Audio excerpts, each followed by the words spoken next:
ஒரு நாள் இயேசு கெனசரேத்து ஏரிக்கரையில் நின்று கொண்டிருந்தார். திரளான மக்கள் இறை வார்த்தையை கேட்பதற்கு அவரை நெருக்கிக் கொண்டிருந்தனர். அப்போது ஏரிக்கரையில் 2 படகுகள் நிற்க கண்டார். மீனவர் படகை விட்டு இறங்கி வலைகளை அலசிக் கொண்டிருந்தனர். அப்படகுகள் ஒன்று சீமோனுடையது. அதில் இயேசு ஏறினார். அவர் தரையிலிருந்து அதை சற்றே தள்ளும்படி அவரிடம் கேட்டுக்கொண்டு படகில் அமர்ந்தவாறே மக்கள் கூட்டத்துக்கு கற்பித்தார். அவர் பேசி முடித்த பின்பு சீமோனை நோக்கி, ஆழத்திற்கு தள்ளி கொண்டு போய் மீன் பிடிக்க உங்கள் வலையை போடுங்கள் என்றார்.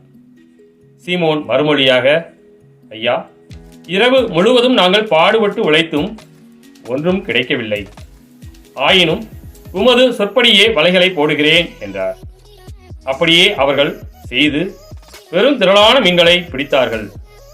வலைகள் கிழியத் தொடங்கவே மற்ற படகிலிருந்து தங்கள் கூட்டாளிகளுக்கு சைகை காட்டி துணைக்கு வருமாறு அழைத்தார்கள்.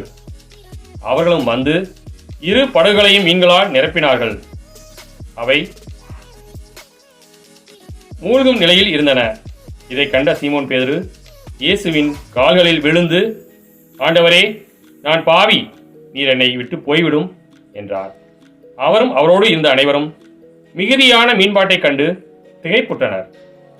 சீமோனுடைய பங்காளிகளான செபதேயுவின் மக்கள் யாக்கோபும் யோவானும் அவ்வாறே திகைத்தார்கள். இயேசு சீமோனை நோக்கி, அஞ்சாதே, இது முதல் நீ மனிதரை பிடிப்பவன் ஆவாய் என்று சொன்னார். அவர்கள் தங்கள் படகுகளை கரையில் கொண்டு போய் சேர்த்த பின் அனைத்தையும் விட்டுவிட்டு அவரை பின்பற்றினார்கள்.